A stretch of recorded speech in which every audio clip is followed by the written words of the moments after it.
BP Gurús y The Service Desk Institute presentan la Semana de la Evolución de TI, transformando la industria. Un evento único que fusiona las conferencias digitales líderes en la industria de IT Service Management y Service Desk en Latinoamérica y es presentado por sponsors de primer nivel que transforman la manera en la que evoluciona el sector.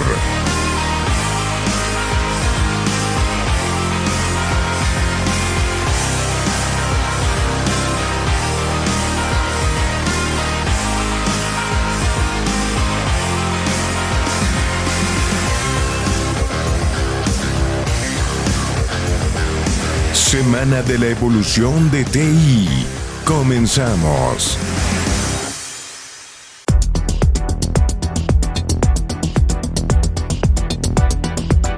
Juan Pablo Carsi cuenta con certificaciones de la industria como CSSP e ITIL y tiene más de 20 años de experiencia en el ámbito de las tecnologías de la información. Coautor de la norma Escuelas Responsables en el Uso de Internet, con declaratoria de vigencia por el Diario Oficial de la Federación desde octubre de 2019. Es fundador y socio director de la empresa de ciberseguridad Capa 8. Propuso las iniciativas Escuelas y Familias Ciberseguras. Forma parte del Comité de Ciberseguridad de Amiti y NICE, además de ser voluntario en el Center for Cyber Safety and Education de la ISC Cuadrada.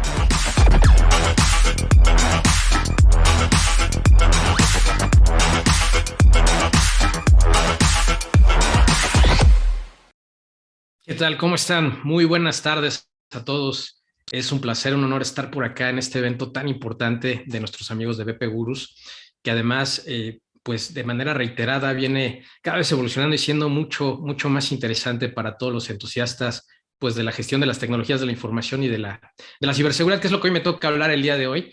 Entonces es un placer y si me permiten y sin mayor preámbulo, voy a compartir mi pantalla para que comencemos esta charla a la brevedad. A ver, ahí lo deberían de ver. Muy bien. Deberíamos tomarnos esta tecnología, el blockchain, tan en serio como deberían haberse tomado el desarrollo de Internet a principios de los 90. Una frase que por ahí expresó Blythe Masters. Blythe es una ex ejecutiva británica de JP Morgan Chase, socia fundadora de FinTech Motive Partners. Es una persona muy importante dentro de este mundo de financiero y particularmente de estas nuevas FinTech y todo este mundo que ha venido evolucionando de una manera impresionante. Cuando alguien de este calibre menciona y reza una expresión de este tipo, me parece que debemos de poner mucha atención a lo que viene en los siguientes años. Pues muy bien, me gustaría comenzar antes de lleno a platicarles un poquito sobre el origen de todo este tema. Recuerden que esta plática va más enfocada a una perspectiva de la ciberseguridad sobre este blockchain, que es una tecnología maravillosa y que ha venido justamente a revolucionar pues, nuestro planeta en distintos ámbitos, desde diversas perspectivas.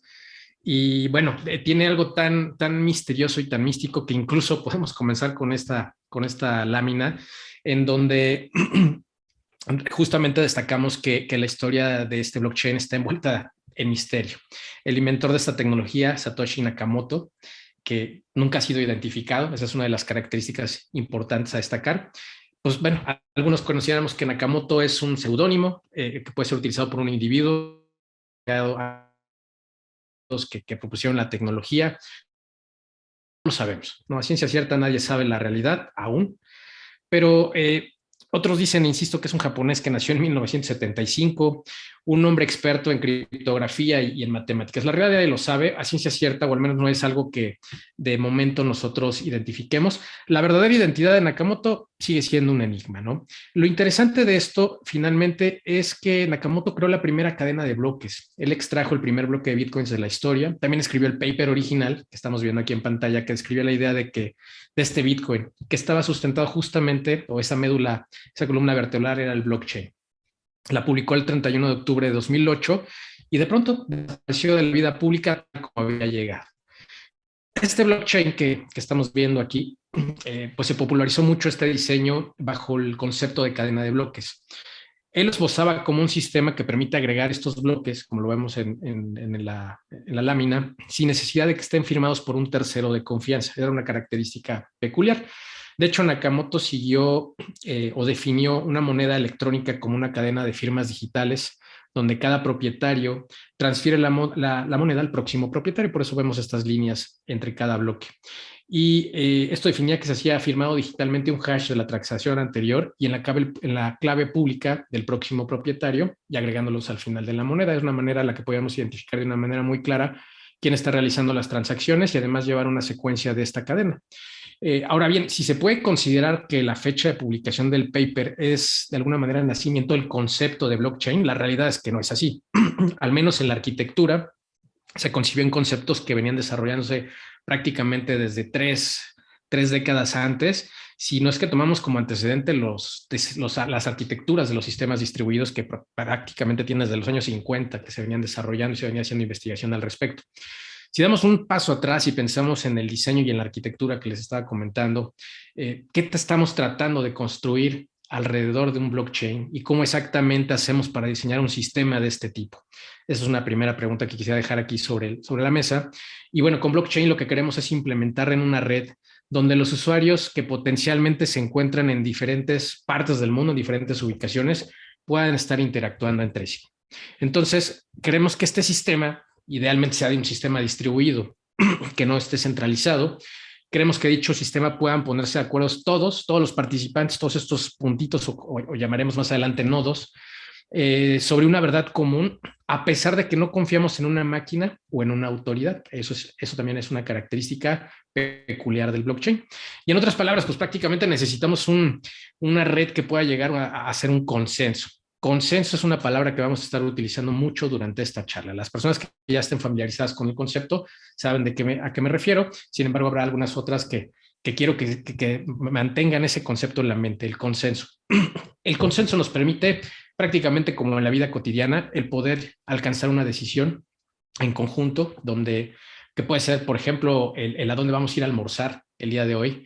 Probablemente el consenso entre 3 o 4 amigos sea mucho más sencillo de poder lograr que cuando estamos hablando en un sistema distribuido de miles o cientos de miles de nodos, en donde llegar a un consenso implica mucho desarrollo, mucha analítica, mucha lógica y además de una inmensa cantidad de potencial en términos computacionales. Eso es un concepto que tenemos que distinguir y otro mucho más importante que me parece que es el obtener confianza sin confianza. Es decir, estamos interactuando dentro de una red con diferentes elementos, con diferentes nodos que no necesariamente tenemos conocimiento uno de otro y sin embargo podemos llegar a obtenerlo a través de la confianza sin tenerla previamente.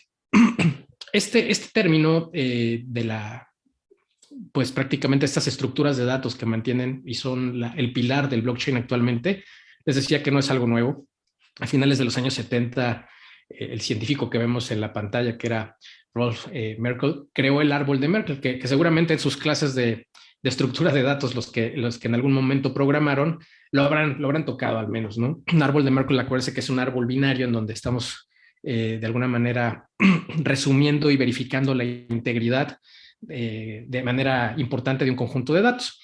Un árbol de Merkle comienza con un solo nodo, que es el que vemos aquí en la lámina en la parte superior, que se llama raíz, y a partir de ahí las hojas, las diferentes ramas, ramas, en la parte inferior del árbol, pues tienen cada uno una pequeña hoja que significan, o se interpreta como un bit de información sobre su nodo principal. Este árbol es prácticamente la médula espinal de lo que hoy es el concepto del blockchain. Merkle había descrito un enfoque para la distribución de claves públicas y las firmas digitales llamado autenticación de árbol en su tesis de doctorado de 1979, que patentó posteriormente como un método para proporcionar firmas digitales. Entonces, ese es otro concepto también muy relevante dentro de la estructura de blockchain, particularmente desde el punto de vista de seguridad, donde el uso de firmas y la forma en la que nosotros podemos autenticar mensajes se vuelve muy relevante en un ambiente de confianza.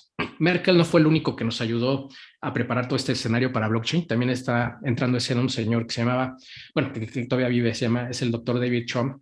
Chaum, de hecho, es el inventor del primer dinero digital. Para las personas que consideran que el Bitcoin y estas criptomonedas que han tomado tanta fama actualmente es algo realmente novedoso, es cierto, son muy populares, pero este concepto se viene acuñando prácticamente desde los años 70.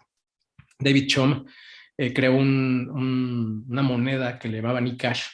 Lamentablemente, por diferentes circunstancias ajenas al tema de la tecnología, esto no prosperó, pero bueno, David Chaum creó para poder sustentar este tipo de moneda, de activo digital, una forma de criptografía que llamaban el blind signature, que actualmente utilizamos prácticamente para el tema de la criptografía y el intercambio de llaves públicas y privadas. Es un concepto elemental dentro de la ciberseguridad que manejamos. Él fue también, entre otras cosas, coinventor del bloc de notas de un solo uso. Chom describió un sistema de bóvedas para establecer, para mantener y para verificar la integridad de todos estos mensajes, particularmente cuando estamos tratando entre grupos mutuos sospechosos, es decir, grupos que particularmente no se conocen, que tienen un interés común y que justamente cuando no existe un ambiente de confianza la logran obtener a través de algún mecanismo que permita verificar la integridad de estos mensajes y la identidad de los nodos que están participando. Esta bóveda incorporaba muchísimo de los elementos que comparten una cadena de bloques. Ahora, antes de Nakamoto, incluso para muchos de ellos, de los grandes seguidores del Bitcoin y de todos estos elementos que están apalancados a través del blockchain, estos señores que están en pantalla pueden ser llamados o denominados los padres de las criptomonedas y del blockchain particularmente. La primera persona en hacer mención a una arquitectura de blockchain fue Scott Stronetta. Para unos, insisto, el padre del blockchain. Esto fue en 1991 con esta publicación que estamos viendo aquí, donde describía un sistema de jerarquía digital llamado cadena de bloques. Los doctores, junto a él está Stuart Haber, generaron también un documento donde se hablaba de una solución de timestamping.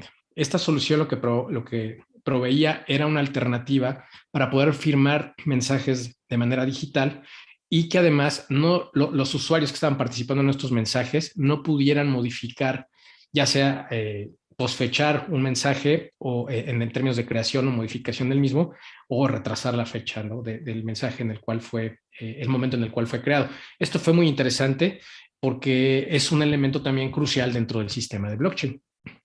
Ahora, muchos de ustedes recordarán esta pantalla durante los años 90. Algunas personas que son más jóvenes que los que estamos aquí participando en esta sesión, seguramente a algunos de ellos les causará mucha gracia o definitivamente no sabrán ni qué están viendo. Pero bueno, cuando empezamos en los años 90 a tener la necesidad de conectarnos a Internet desde nuestros hogares y tuvimos este tipo de conexiones, sufríamos y batallábamos mucho, ¿no? Particularmente cuando se necesitaba un intercambio de información.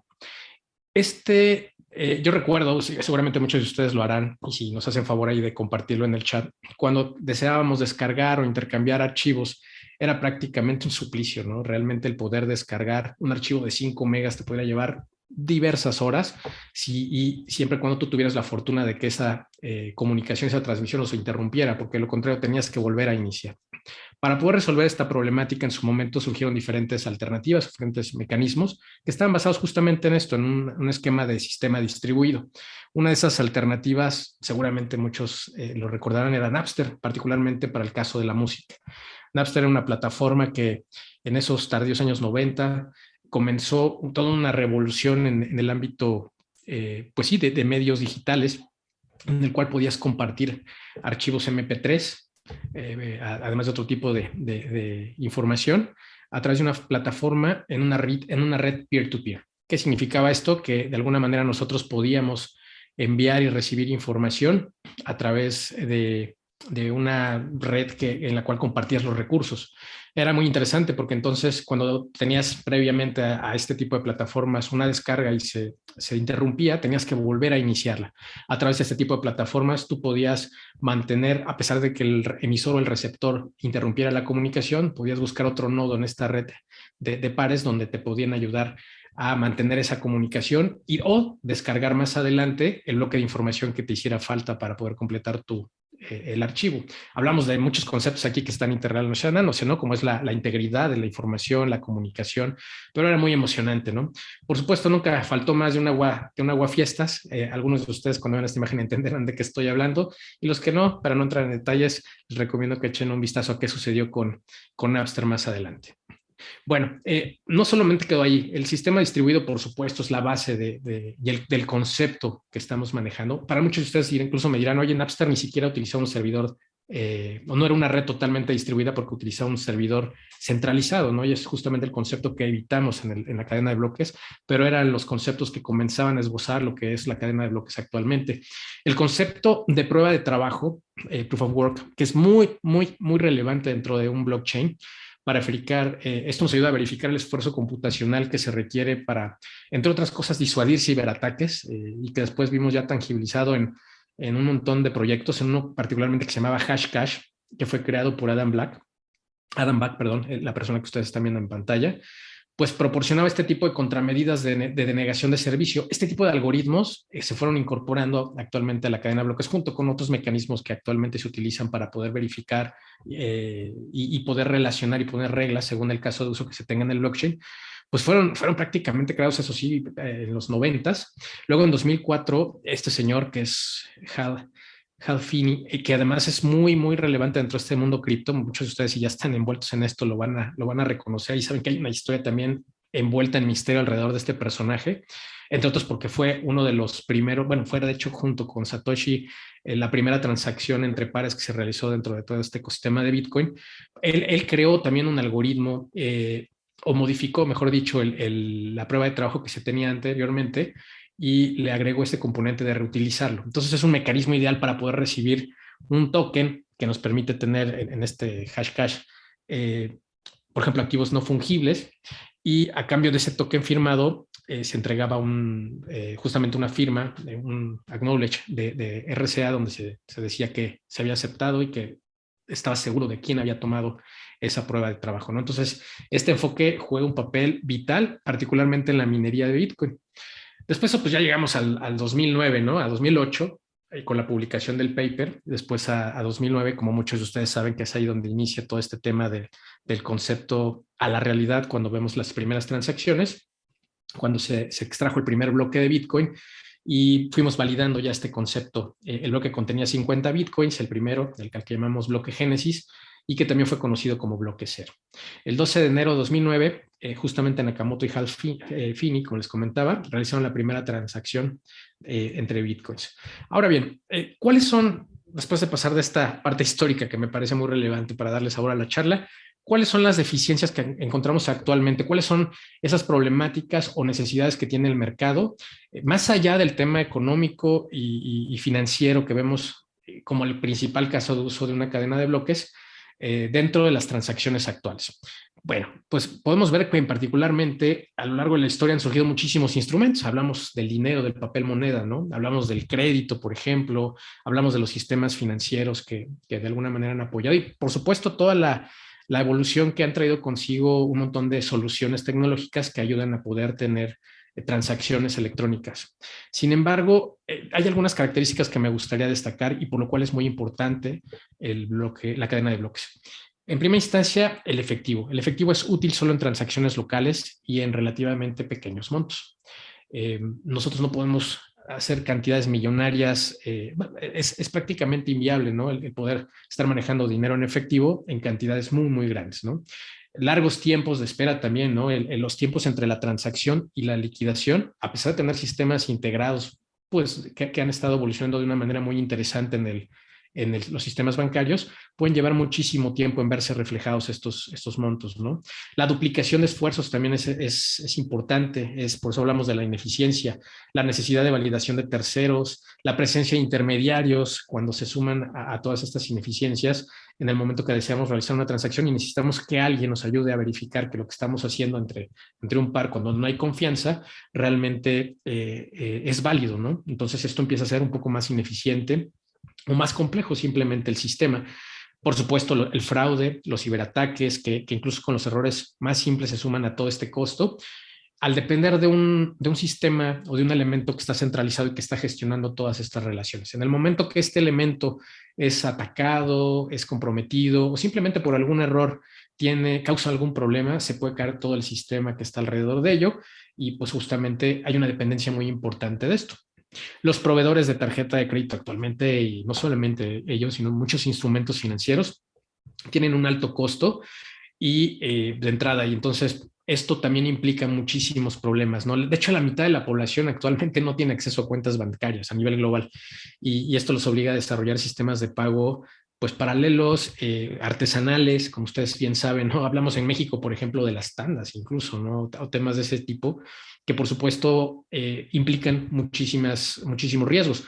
La transparencia limitada o información inconsistente pues obstaculizan, por supuesto, el movimiento eficiente de mercancías.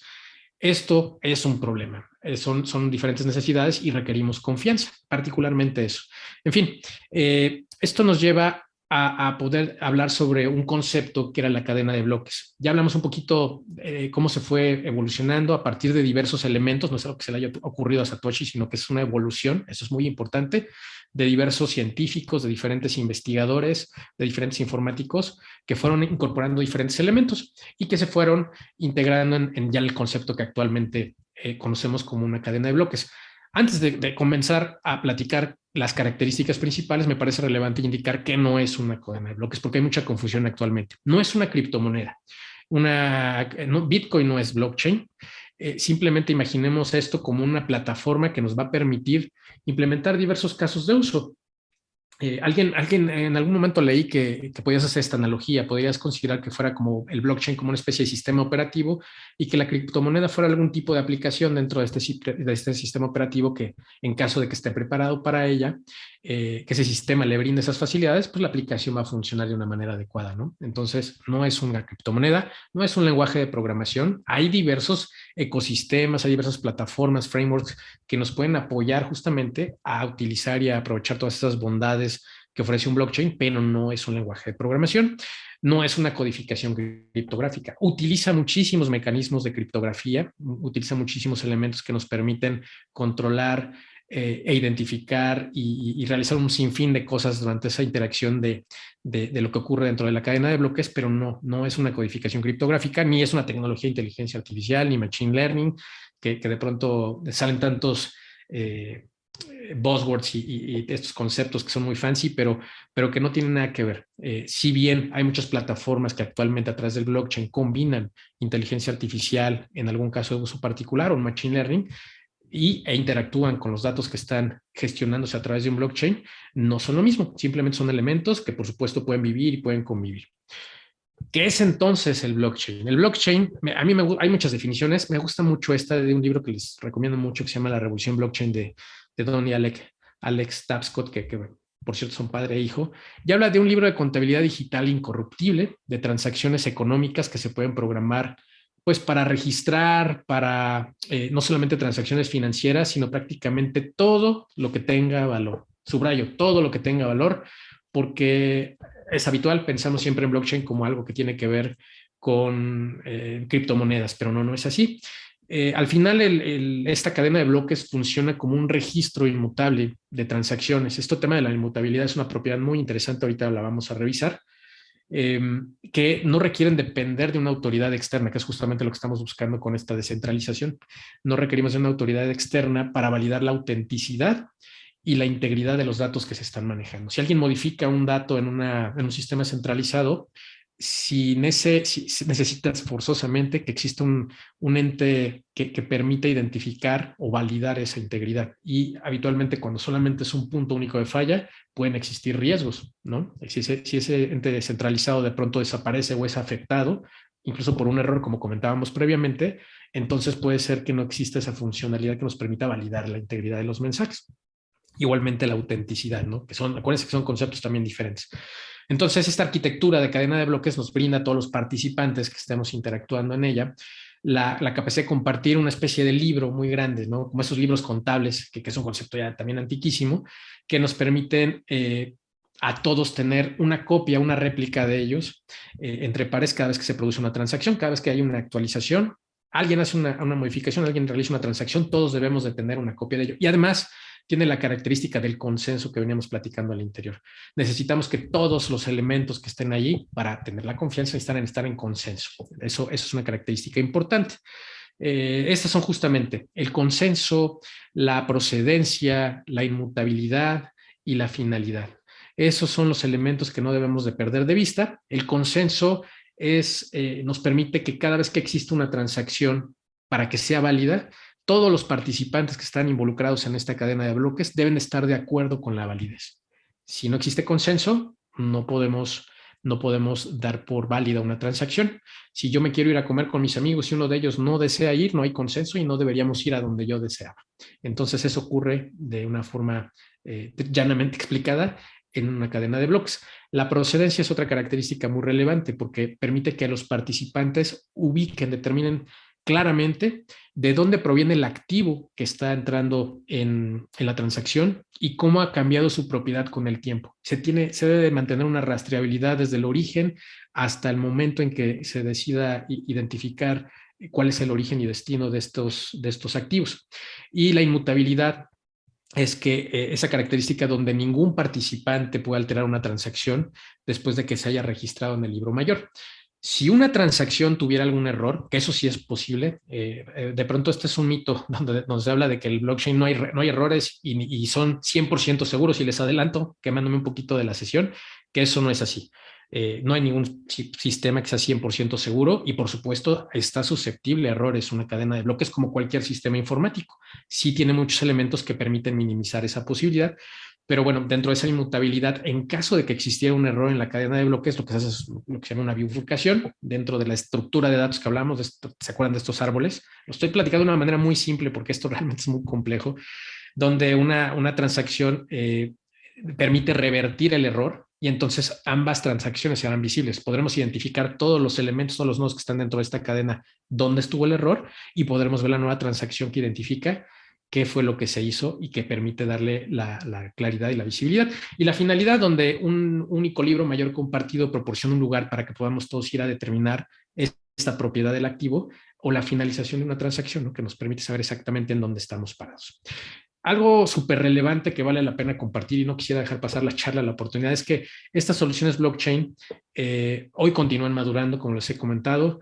Por ejemplo, en términos de escalabilidad, vemos muchísimos casos de uso donde vemos cómo están creciendo y cómo se permite una manera increíble, maravillosa, el poder estar ejerciendo, interactuando y además permitir una conectividad y un procesamiento de transacciones de una manera brutal.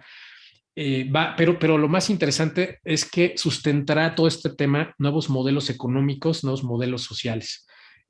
Por ejemplo, la forma en que adquirimos todos los bienes, cualquier bien nosotros como ciudadanos, un terreno, una propiedad, una casa, por ejemplo.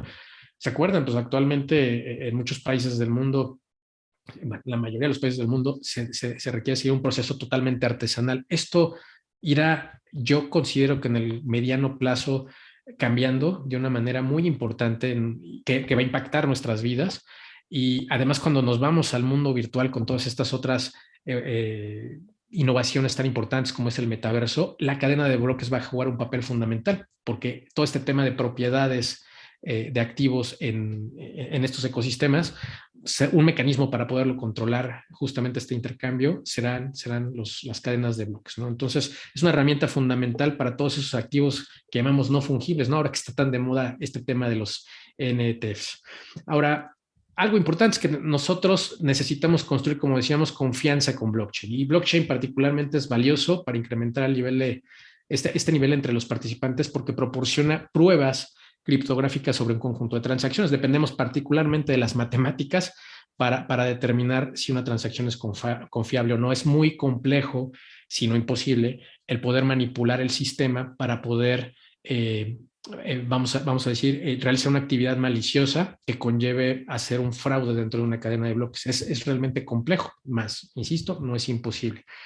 Ahora, hay dos tipos, y esto es bien importante cuando hablamos de seguridad, porque requerimos la supervisión de terceros para el tema del blockchain, y es importante determinar el tipo de redes que puede existir. Hay blockchain que son públicos, hay blockchain que son privados. El blockchain público es cuando tenemos prácticamente todos, no sé por qué esto tiene aquí un problema, podemos tener todos algún sistema integrado. Hay una serie de elementos de participantes que están participando en este ambiente que es global y que no necesita la autorización de un ente regulador. Dentro de los blockchain privados si bien existe toda esta figura y esta misma arquitectura de una blockchain pública, sí existe alguien que está controlando todas esas interacciones y que es necesario finalmente, ¿no? Porque es un ambiente controlado y acotado a un contexto en particular. Entonces, es relevante que nosotros podamos entender muy bien que estas cadenas de bloques privadas, particularmente, ya hablando de casos de uso para las organizaciones, necesitan esta identidad para confirmar la membresía de los nodos que van a estar participando y los privilegios de acceso. Una de las vamos a llamarle fundamentos básicos dentro de la ciberseguridad, es la famosa tríada de la seguridad de la información, que es tres elementos particulares que nunca debemos de perder de vista, que es la confidencialidad, la integridad y la disponibilidad.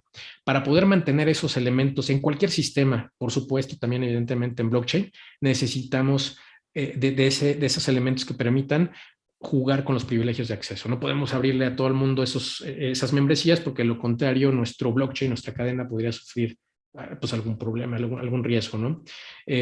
Para ello, vamos a hablar de 4 grandes casos que nos permiten identificar estas redes.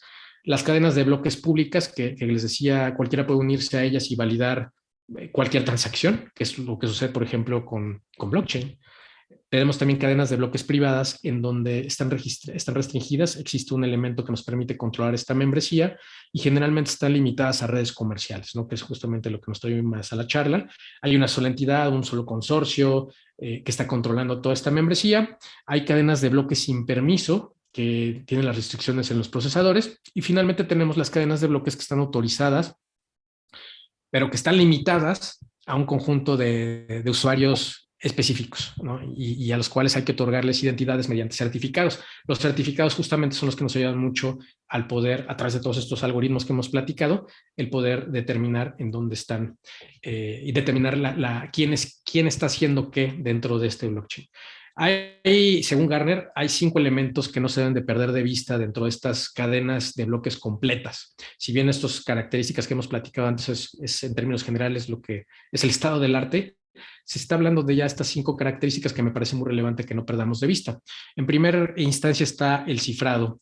El cifrado, que es básicamente el utilizar tecnologías como clave pública, como claves privadas para registrar los datos de manera segura y semianónima, ¿no? Particularmente en las redes, los blockchain privados. También tenemos el tema de inmutabilidad, que ya lo hemos platicado y es mantenerlo, ¿no? Las transacciones tienen que ser firmadas criptográficamente, se les marca la hora, se les marca la secuencia que deben de llevar correspondientemente dentro de toda esta cadena de bloques, en el libro mayor, que además tendrá que ser replicado. Vemos la tokenización. La tokenización es este valor que se intercambia en forma de tokens, en donde podemos representar una amplia variedad de tipo de activos. Acuérdense que por activo no necesariamente son activos económicos, puede ser prácticamente cualquier cosa que otorgue valor a una organización. La descentralización, que eso es la característica más importante de un blockchain, y la distribución, que es el poder replicar de manera prácticamente automática todas las transacciones y además todos los cambios que existen en el libro y replicar ese libro prácticamente a todos los nodos que existen, donde vemos tecnología, economía y toma de decisiones como características muy relevantes dentro de los 5 elementos del blockchain, según Gartner. Ahora, ¿qué hace una cadena de bloques adecuada para los negocios? Estas 4 características: libros, los permisos, el consenso y los contratos inteligentes. En el libro mayor compartido, como lo hemos comentado, es el elemento principal, es el core que nos va a permitir registrar todas estas transacciones en la red empresarial. Es compartido entre todos los participantes de la red.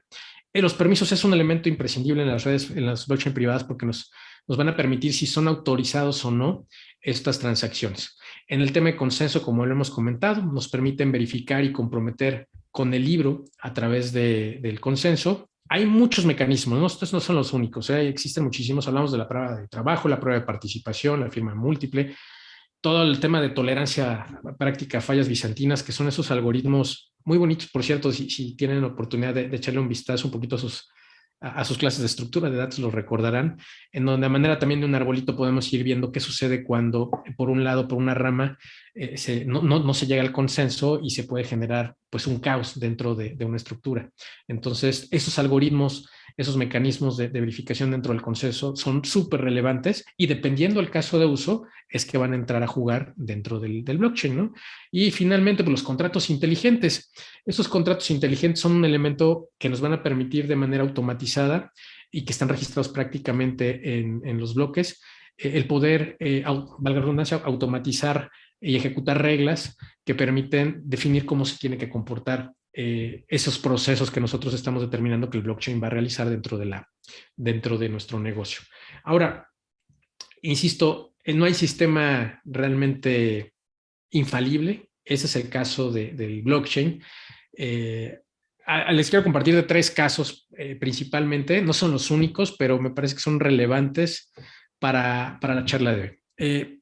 ¿Qué tipo de cosas pueden pasar? Bueno, en el blockchain, si bien es un libro que está prácticamente a prueba de manipulaciones, no es inmune al tema de los ciberataques. Y vemos aquí un ejemplo, que es el tema de la explotación de código.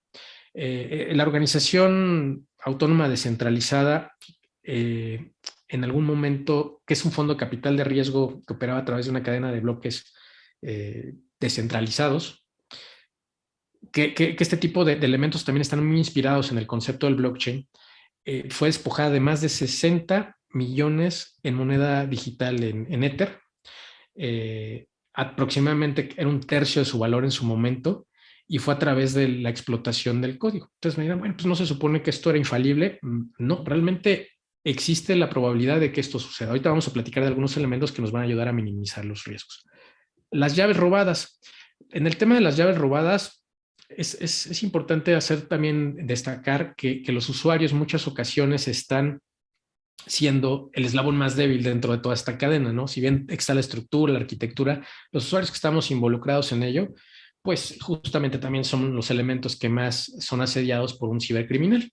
Entonces, acuérdense ustedes, seguramente habrán escuchado esta noticia donde se robaron casi 73 millones de dólares de un exchange que era Bitfinex en Hong Kong, en donde pues prácticamente la causa probable, porque no se ha determinado a ciencia cierta, fue ese robo de las claves privadas, ¿no? Que son firmas digitales personales. Son elementos súper importantes, son elementos que nos ayudan a asegurar la identidad, pero el descuido de una persona puede orillar a que un cibercriminal se aproveche justamente de esto, dentro de esta cadena. Y dentro de los ciberataques y fraudes también podemos destacar las computadoras de empleados que son hackeadas, ¿no? Este es un ejemplo, me parece que es súper común, en donde vemos cómo pues se aprovechan de muchas características, pero particularmente de las personas que están gestionando sus activos a través de esta, o que pudieran en una cadena privada tener acceso a poder determinar y a gestionar estos contratos inteligentes y estos elementos que hemos platicado, ¿no? Entonces, a través de estas computadoras de empleados, pues obviamente se tiene el acceso a estas cadenas de bloques. Insisto, es el eslabón más débil. Ahora, hay 4 elementos que no quisiéramos pasar desapercibidos también, que en términos de estafas y de fraudes debemos de poner particular atención cuando ustedes estén, en caso que determinen que una cadena de bloques puede ser ideal para ustedes. El phishing es el principal vehículo, no solamente para la cadena de bloques, yo diría que particularmente en todo el universo del blockchain, para obtener las credenciales de usuario. Los estafadores envían correos electrónicos a través de dueños, particularmente a los dueños de las billeteras, de las criptomonedas, que parecen provenir de una fuente legítima, los engañan, proporcionan credenciales o de alguna manera hacen clic en vínculos que son ligas, que son falsas, que son facciosas para engañarlos y de esta manera tomar control sobre sus billeteras. Entonces, eso es algo que los usuarios, particularmente de estos elementos, debemos de tener en consideración. Quiero hacer aquí una distinción importante. Hablamos aquí de consumidores y a lo mejor el caso que más fácil se nos viene a la mente, por supuesto, es la gente que está invirtiendo en una criptomoneda, ¿no? Y que tiene su billetera digital. Pero cuando estamos hablando de un caso de uso más orientado a una organización, tal vez en un blockchain privado, este tipo de ataques también, por supuesto, pueden funcionar. Si alguien dentro de alguno de estos elementos va a tener alguna interacción y un usuario controla esta interacción a través de algún elemento digital, no sé, pueden ser 1000 cosas. Contraseñas, tokens, lo que sea. Si no están utilizando estos controles complementarios para la autenticación de estos usuarios, por supuesto a través de un correo electrónico con phishing, van a caer y de esta manera se puede comprometer la cadena de bloques. Entonces, elemento importante, no es necesariamente o exclusivamente para usuarios de criptomonedas. El tema del enrutamiento es interesante porque estas cadenas se basan en muchísimas transferencias muy importantes de datos en tiempo real. Y entonces lo que sucede es que los atacantes, si esta transmisión nos está haciendo de una manera segura, por supuesto también pueden interceptar los datos que se están transfiriendo a proveedores de servicios, ¿no? Por ejemplo, proveedores de servicios de Internet, que es el ejemplo más común. Entonces, en un ataque de enrutamiento, los participantes normalmente ni siquiera perciben que están siendo sujetos de esta amenaza, y detrás de escena, pues, los estafadores están extrayendo datos o incluso monedas confidenciales o criptoactivos, ¿no? Otro tipo de activos que están. Entonces debemos también de asegurarnos que esa comunicación en la cual está jugando todos los elementos dentro de una cadena de datos, una cadena de bloques privada, se esté realizando también de una manera segura. Hay ataques que le llaman los ataques Sybil, donde los cibercriminales usan muchas identidades. De hecho, este concepto de civil viene de una historia ya añeja, donde hay una doble identidad de un personaje, y es justamente lo que se busca, ¿no? Crear diferentes identidades dentro de la red para poder engañar u orillar el concepto hacia algún lugar en particular, ¿no? Si nosotros estamos buscando algún objetivo, buscaríamos que a través de todas estas identidades lo pudiéramos hacer. Ataque del 51%. Este ataque, aclaro, para las cadenas de bloques privadas no les afectan, es prácticamente imposible. Si bien técnicamente lo es la cantidad de recursos requerido para poder realizarlo es prácticamente imposible. Ya es el lograr que se puedan lograr el consenso del que habíamos hablado a través de tener más del 50% de los nodos digamos que controlados. Es muy complejo el hacerlo porque se requiere hacerlo a través de muchísimo procesamiento de datos y además hacerlo prácticamente en segundos, lo cual orillaría a través de diversos controles a que el resto de la cadena de bloques pudiera emitir una alerta y poder detectar esta actividad y poder generar alguna acción para prevenirlo, ¿no? En el caso de las blockchain públicas, es un elemento que por supuesto sí puede poner en riesgo. Nunca ha sucedido, pero es un elemento que teóricamente podría comprometer al blockchain. Incluso hay un caso, no hace muchos años, de un exchange que se está acercando ya de una manera importante ese 50% del control de los nodos, y entonces eso podría, por supuesto, suponer. Al final esta cadena se murió, ya no siguió viviendo, pero por supuesto que es una especie de vector que no deberíamos de perder de vista. Entonces, ¿qué debemos de considerar? Bueno, cuando vayan ustedes a implementar, en caso de que ustedes estén vislumbrando la posibilidad de incorporar un sistema de control, una cadena de bloques de este tipo, debemos de pensar en primera instancia que no es un sistema 100% infalible, que debemos de traer siempre en mente estos tres conceptos que les había comentado: la confidencialidad, la integridad, la disponibilidad, y particularmente alinearnos y estar checando mucho el tema de cómo gestionamos las identidades y los accesos de los elementos que van a estar interactuando dentro de la cadena de bloques. No solamente usuarios, personas, sino podemos hablar de otros sistemas de información, podemos hablar de otro tipo de activos que pudieran estar entrando en el juego y que es necesario que sean totalmente identificables. Por ejemplo, vemos ahora cómo el Internet de las cosas ha estado tomando mucha relevancia, mucha fuerza, y estos activos que de pronto están siendo controlados a través de una cadena de bloques, deberíamos de tenerlos bien identificados, y a través de eso, de esas características de las cuales hablamos, particularmente los permisos, el poder permitir o no realizar acciones. La gestión de claves, por supuesto, también es muy relevante, ¿no? El cómo vamos a intercambiar esas llaves, cómo vamos a poder guardar los secretos. La privacidad de los datos es algo sumamente relevante, sobre todo en ambientes regulados. Una cadena de bloques tiene esa característica que te permitiría el poder mantener privacidad, pero necesitamos nosotros configurar y construir el entorno para que así sea. Hay algunos casos de eso, incluso por ahí platicaremos de uno que tiene que ver con regulaciones asociadas al sector hospitalario, donde una cadena de bloques puede ayudar en ese sentido, pero se tiene que construir. La comunicación segura, como vemos, una cadena de bloques puede ser sujeta a un ataque a través de la desviación de enrutamiento, un enrutamiento que se está haciendo de una manera inadecuada o está siendo manipulada, y entonces necesitamos asegurarnos que los canales de transmisión y de comunicación sean seguros. La seguridad en los contratos inteligentes, y aquí entra muchísimo el tema de desarrollo de aplicaciones, ¿no? Estos smart contracts, estos contratos que se estarán implementando en la cadena de bloques, que nos van a permitir automatizar estas reglas con las cuales van a jugar todos estos nodos, pueden ser sujetos de ataques. Ha habido ya casos. Entonces, para ello es importantísimo que a través de un ciclo de desarrollo de aplicaciones se incorporen prácticas y artefactos que permitan asegurar estos elementos. De la misma forma en que en cualquier ámbito, no solamente en la cadena de bloques, cuando vamos a desarrollar algún sistema, alguna solución, estos programadores incorporan a través de su ciclo, hacen un análisis, un diseño, independientemente del paradigma que utilicen para desarrollar, se tiene una serie de requerimientos, se generan casos de uso, se generan pruebas. Hay que incorporar artefactos de seguridad. Entonces, si hablamos de casos de uso, incorporemos casos de abuso, donde se tendrán que modelar las amenazas, identificar cuáles son esos actores que posiblemente pudieran aprovecharse de esa aplicación y meternos en un problema, y obviamente desarrollar los controles necesarios antes de implementar y entregar ese contrato. Entonces hay que tener particularmente mucho cuidado con los contratos y asegurarse que estén incorporando seguridad desde el desarrollo. Y por supuesto los endosos de transacciones, tenemos que llevar particular control de qué se está ejecutando, en qué momento, cómo lo estamos haciendo, llevar un registro de todo ello. ¿Qué nos debemos de preguntar cuando estamos haciendo este tipo de cosas? ¿Cuál es el modelo de gobernanza para las organizaciones que van a participar o los miembros que están dentro de este juego? ¿Qué datos vamos a capturar en cada bloque? ¿Necesitamos realmente capturar toda la información que se necesita?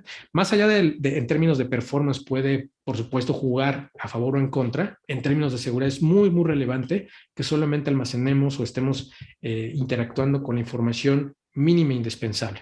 ¿Cuáles son los requisitos reglamentarios pertinentes? Hablamos de regulaciones, de normas, cómo podemos cumplirlas y cómo además el blockchain te puede ayudar en ello, cómo vamos a gestionar los datos de la identidad, que es parte de lo que estábamos comentando, si van a estar cifrados o no, si se van a gestionar y revocar las claves. Cuando en una cadena de bloques privada es muy relevante entonces este actor que va a permitir jugar con las garantías y con los justamente con la gestión y revocación de claves. Y este proceso tiene que además de alguna manera automatizarse y tiene que ser dinámico y permanente, ¿no? En el momento que se tiene que revocar a un elemento de esa cadena de bloques, tenemos que estar seguros de que se está haciendo en tiempo y forma, porque de lo contrario pues, perdería total lógica y sentido lo que estaríamos buscando con la seguridad a través de un blockchain. ¿Cuál es el plan de recuperación ante desastres para los participantes del blockchain? Muy importante. ¿Cuál es la postura de seguridad mínima para la participación de los clientes del blockchain?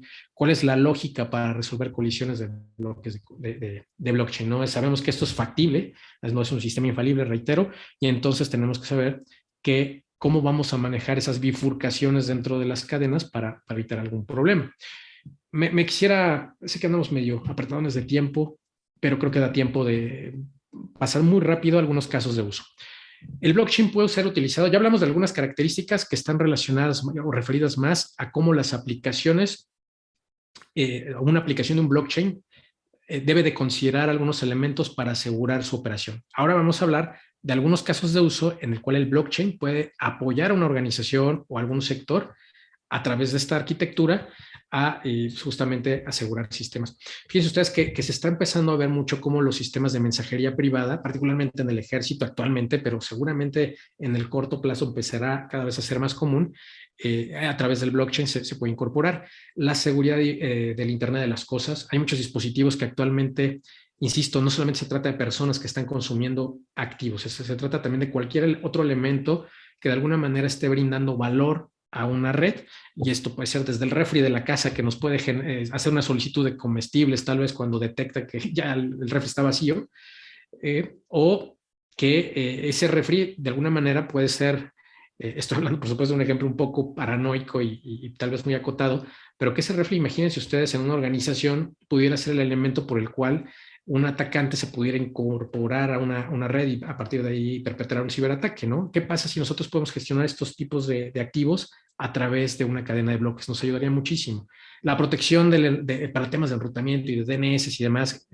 Recuerdo, ahorita se me viene a la mente el caso de Mirai, por ejemplo, ¿no? Cuando un montón de elementos fueron justamente cámaras, fueron controladas a través de malware y enrutando un montón de tráfico a sistemas, data centers y sistemas prácticamente críticos dentro de todo este en torno a estos ecosistemas de comunicación en los Estados Unidos, y se cayeron Netflix, se cayeron diversos actores de esos gigantes tecnológicos, justamente por un ataque de denegación de servicio. A través de este tipo de caso de uso, el blockchain puede ayudar a poder evitar, descentralizando justamente este elemento que es el DNS, y proveer mayor seguridad, prevenir ataques de denegación de servicio. El tema de almacenamiento, por supuesto, es importantísimo.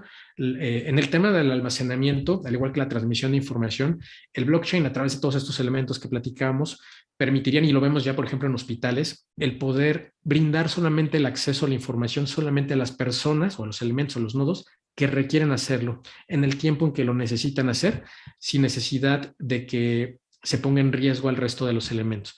Entonces, lo vemos, por ejemplo, en ambientes muy regulados, en el sector financiero, pero también en sectores como salud, donde son de hecho más atacados todavía, ¿no?, que el mismo gobierno, por la cantidad de datos sensibles que existen en estos entornos. Entonces, es muy relevante el poder comenzar a esbozar cómo podemos utilizar un blockchain y proteger el almacenamiento de datos. La procedencia del software, en donde ya estamos prácticamente terminando, pero la procedencia del software en donde podemos determinar la integridad de los activos, la transmisión de información, y los vehículos no tripulados, que son este tipo de nuevas tecnologías en la cual a través de una cadena de bloques podemos asegurarnos de que no van a poner en riesgo a personas a través de la identificación y de la gestión de las reglas que tienen que habilitarse en estos automóviles. Con esto termino la charla, mi estimado Aristides, te cedo la palabra con esta frase de hacia dónde vamos, hacia un futuro descentralizado, y esta frase que comparte William Shatner, donde dice que la revolución está llegando no solo en las calles, sino en el éter, y que es una revolución del conocimiento. Muchas gracias, y perdón por lo acelerado de un poquillo de la charla, pero me parece que terminamos a tiempo. Muchísimas gracias, maestro Juan Pablo.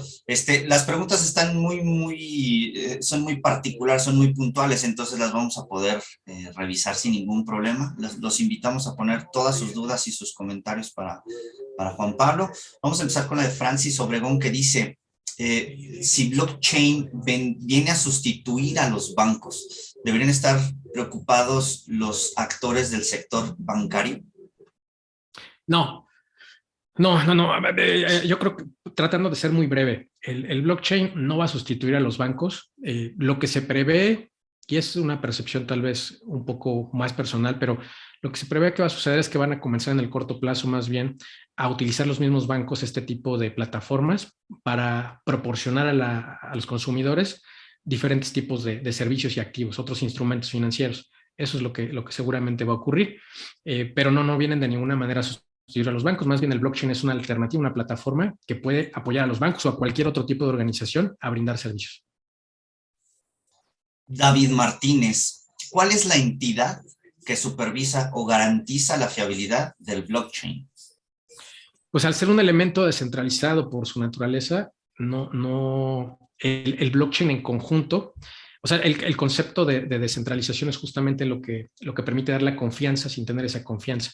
En un ambiente de una blockchain privada va a depender de un agente que se establecerá, pues, a criterio de la organización, ¿no? Y ese agente puede ser, por supuesto, algo automatizado, pero es un elemento que permitirá gestionar las membresías, gestionar los permisos y los accesos, revocar llaves. Entonces, depende más bien de la arquitectura, pero no existe algún agente externo que esté manipulando o determinando qué puede ser un blockchain o no.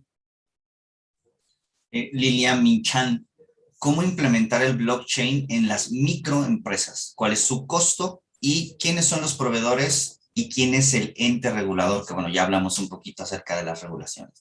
Sí, en las microempresas es un elemento que yo creo que en este momento todavía es tanto inviable. Sin embargo, me parece que en el corto plazo veremos ya diferentes alternativas. Por ejemplo, los fabricantes dependerá realmente del tipo de industria, del tipo de sector.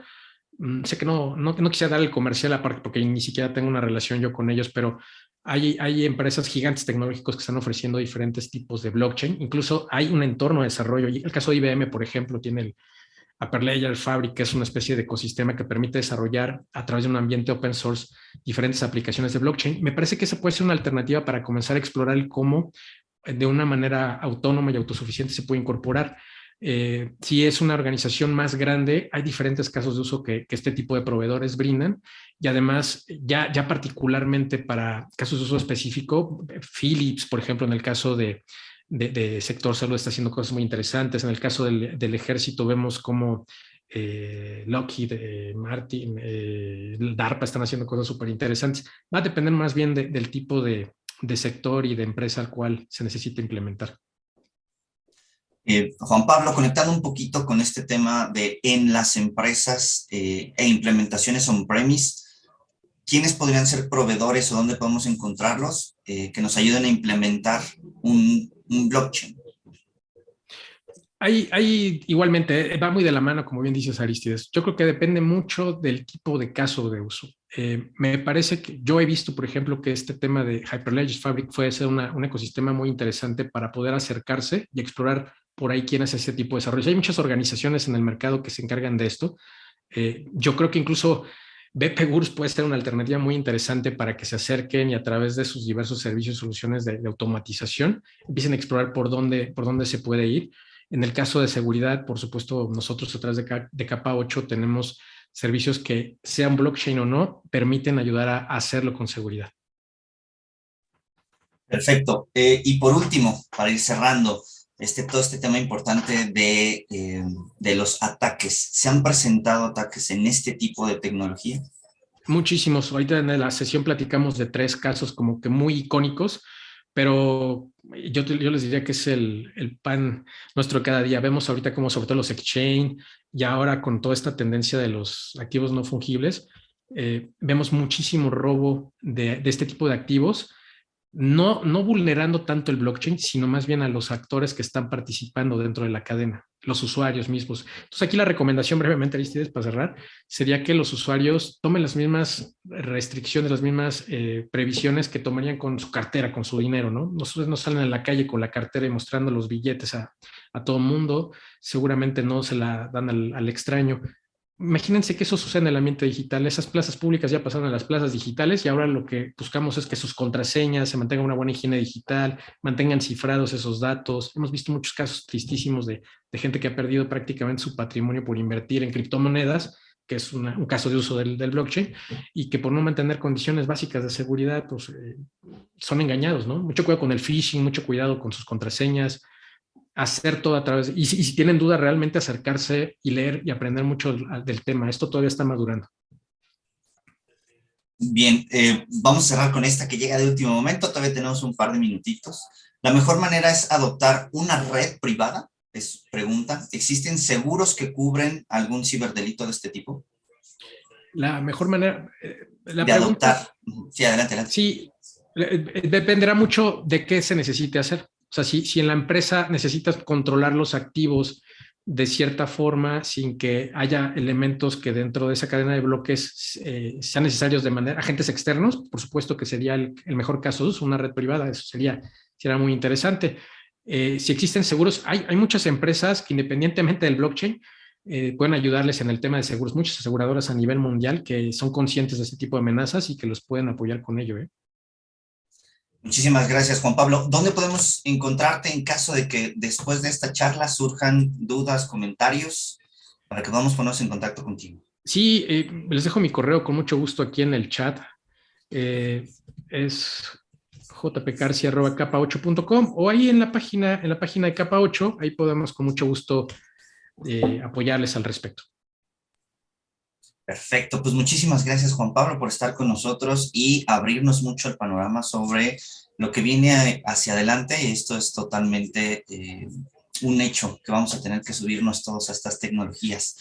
Les recuerdo a todos nuestros participantes, van a poder tener los recursos disponibles a partir de la próxima semana. Nosotros nos pondremos en contacto con ustedes para explicarles de qué manera lo podrán hacer.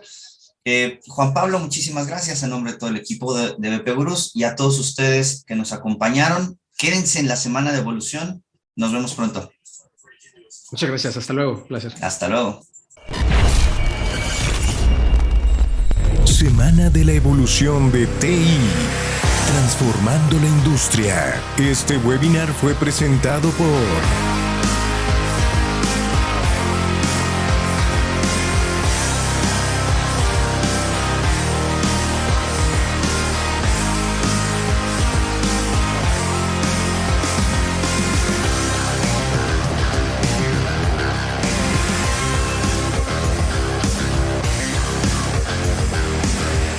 semana de la evolución de TI, transformando la industria.